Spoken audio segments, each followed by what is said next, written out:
Today on LU News, a recap of the Wind Symphony concert held in Jarman Auditorium, a preview of Longwood's big event, and a look at the Women's and Gender Studies panel, Sisterhood is Powerful, the fight for women's rights in Farmville, that was held this past Monday. Good afternoon, I'm Antoine Carter, and thanks for tuning in. Just before spring break, the Wind Symphony held a concert in Jarman Auditorium on Tuesday, March 8th at 7 p.m. The concert included a variety of upbeat melodies as well as complex slow pieces.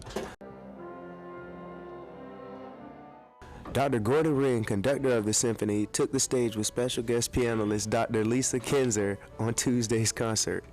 With other flute, trumpet, and harp solos, students were able to showcase their talents. The symphony currently has between 60 and 65 members. The next Wind Symphony concert will be held on Tuesday, April 19th at 7:30 in Jarman Auditorium with the Longwood Ensemble.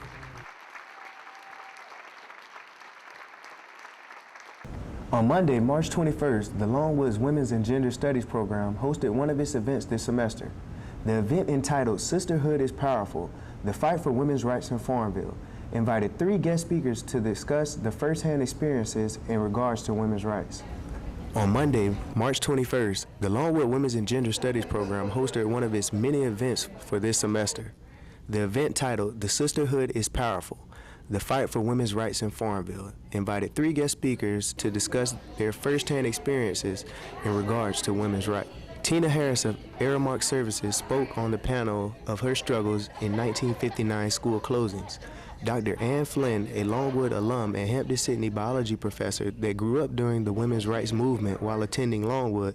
Finally, Dr. Carolyn Wells, another professor of biology at Longwood for 40 years. Many students turned out for the event, specifically sororities as well as other Longwood faculty. After all the panelists shared their stories, the floor was open for questions and discussions of historical and contemporary women's rights issues.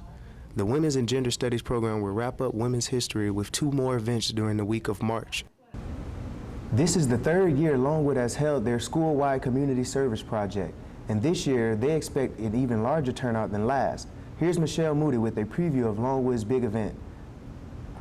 On March 26th, Longwood University will be hosting the big event, a nationwide community service event. Volunteers will arrive outside of the Student Union here at 9 a.m. to receive their service locations as well as their free t-shirts. Last year, Longwood had over 500 students participate in the big event with more than 50 jobs completed. Service projects included trash pickup, painting, yard work, and handiwork. Student government sponsored the event along with the Longwood's Parents Council, Chick-fil-A, 202 Bar and Grill, Main Street Lanes, and Moe's. Back to you, Antoine. Thanks, Michelle. I look forward to seeing the turnout on the big day.